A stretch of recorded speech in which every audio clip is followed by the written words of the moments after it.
Okay, so hopefully you enjoyed that. It was a quick read, 3 pages, that's it. But let's go ahead and get started. Let's talk about the overview of this thing altogether. Very simply, guy commits a murder. One, not to be honest, not very brutal murder, but murder nonetheless. It's a very impactful story in so much that what we see is someone who is convinced that he is sane, even though we don't, or even though we know that he's not. The old man, not even the old man, he even states that he loved the old man, but his eye, that evil, all-seeing eye, drove him to this, drove him crazy. And it's really a great story. Let's talk about the suspense issues. First off, we get hooked right away. I mean, with a short story, Poe himself even stated that a short story is anything that you can read in one sitting, which is something we need to keep in mind. It really, really is whenever we write our own, because we want them to be of a decent length, but they're not going to be 3 pages, guys. Sorry. If you thought you were just going to get off writing 3 pages for a final, no, not at all. But anyway, the idea is that a short story should be one that you can read in one sitting, whether that's 10 minutes, 20 minutes, half an hour, whatever it is. That's kind of the rule of thumb for a great short story, because you want to read it all at once. You really do. You want to get all of it down. You want to get all of it inside of your brain and digesting in your brain stomach, if you will. And yeah, so let's go and talk about the suspense issues. We get started right off the bat with this man's psychosis. I mean, he is off his rocker. He really, really is. But let's go ahead and talk about the big one first. The big suspense, okay, guys, is that those moments before he murders the old man. In fact, that's how the majority of the story takes place. Out of 3 pages, the most... sorry, guys. Itchy eye. The most is written about the moments he is preparing to murder the old man. And it takes a really long time. Well, not to bring, but I mean, in the reality or in the universe that story takes place, it takes him quite a long time to get in there, hidden in the darkness, to kill the old man. And the whole time, that suspense is just getting stronger and stronger and stronger and bigger and bigger and bigger as we get down to the moment where he actually attacks the old man. The old man even hears something, and then he is scared himself, and he says, oh, it was just a cricket. Oh, it was just a mouse. Oh, it was just this. It was just wind in the chimney, whatever it is, this, that, and the other. But we know that it's not. We know that it is his friend, whatever the relationship might be, off the top of my head. I can't recall, but it is really potent. These moments where he is talking about his old man. He even says at one point, if you remember, he pitied the old man because he knew what he was feeling, but in his heart he chuckled. That's such a dark idea, that in his heart he is chuckling about murdering this old man as he is wanting to get rid of that eye. Now notice he does not want his possessions. He doesn't want his treasures. In fact, when the police show up, he even states, yeah, they're all here. Everything's here. All of his money, all of his treasures, it is all present. But it is that eye. It is that psychosis he's got of thinking that eye is evil, that it's after him, whatever it is, and he just could not take it. He broke. And so that is something that is very relevant, or not relevant, but very evident,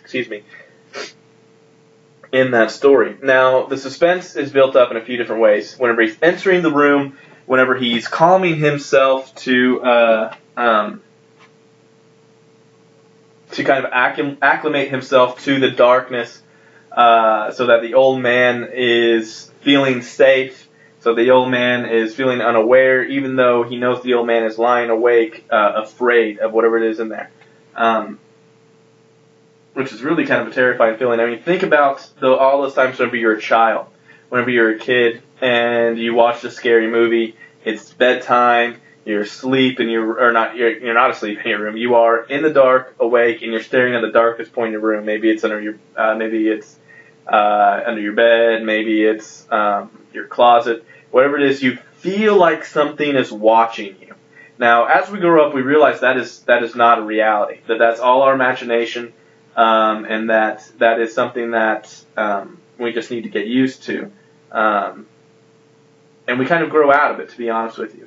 But this old man is not a child, and yet he feels something's watching him. And what's frightening is that someone is. That man is there in the dark. He's watching him. He is preparing to kill him. And the old man just does not leave. He doesn't do whatever it is for whatever reason. He tries to convince himself of his safety, and even inside he doesn't believe in it. It's so much, very much like we're a child. So much like that. Whenever we believe that we are being watched, that something evil, something malicious, something wants to do us harm, a monster, a boogeyman, whatever it is there. But for that old man, it's reality. And so we have the point of view of this narrator. Now, a couple things that we need to talk about. This, to be honest with you, is one of the most famous examples of what is referred to as an unreliable narrator. An unreliable narrator is a narrator who is not omniscient, which a lot of them are, especially whenever we read third-person points of view.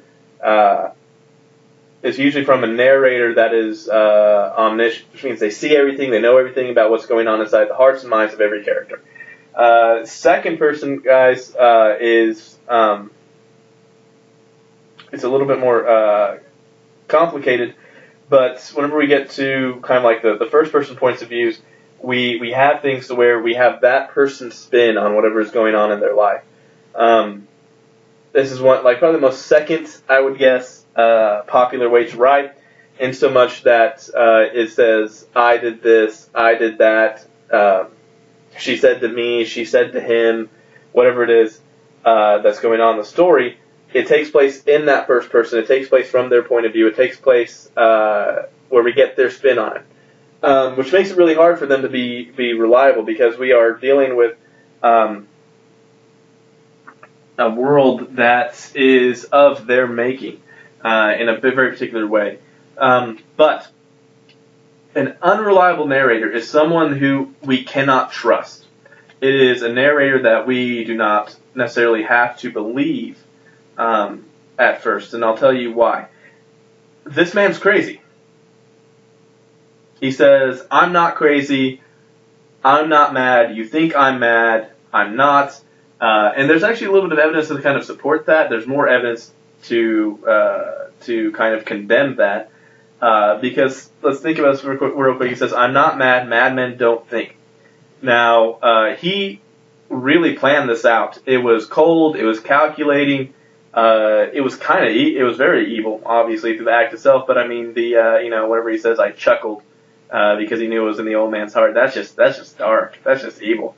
But we know that this man is unreliable. We know he's crazy because he hears things. He physically hears things. Let's just look at the motivation of murder itself for this guy.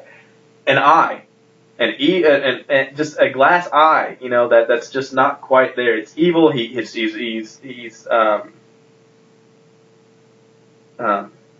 disturbed by it, and he just goes off. But he goes off in a very controlled, very well thought out way, and that kind of shows a little bit of intelligence and follow through with that, because he wanted to get away with it. Now, the biggest evidence of the fact that he is nuts is the fact that he killed the man because of his eye, and the fact that he got rid of the body in the floorboards. That's not a good place to hide a body. It's not, especially people are going to be looking for the old man, because bodies decompose, bodies smell. He dismembered the body, which is really kind of an interesting moment. He hacks it up into various parts to fit it in this floorboard.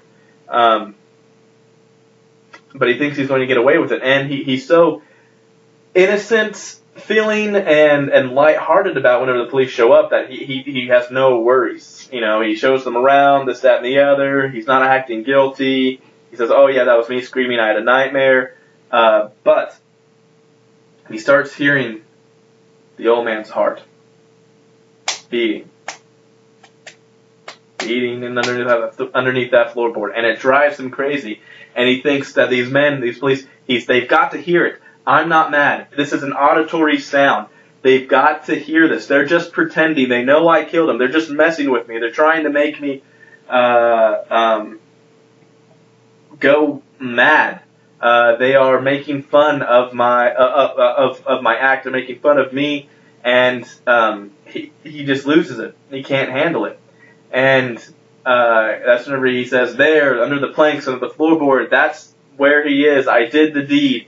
And he says that heinous, hideous heart beating.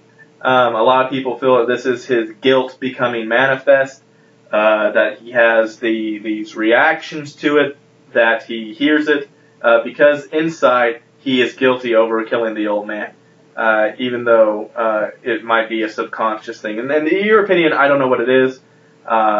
Hopefully you're forming one as you watch this and as you digest this story in your mind's eye. But I really hope that you get an opinion over that. Was it guilt? Was it just the fact that he's crazy? It's really kind of an interesting idea. Because it's one of those things where, another thing that kind of condemns this man as far as his psychosis is crazy people don't think they're crazy. And he does not think he's crazy.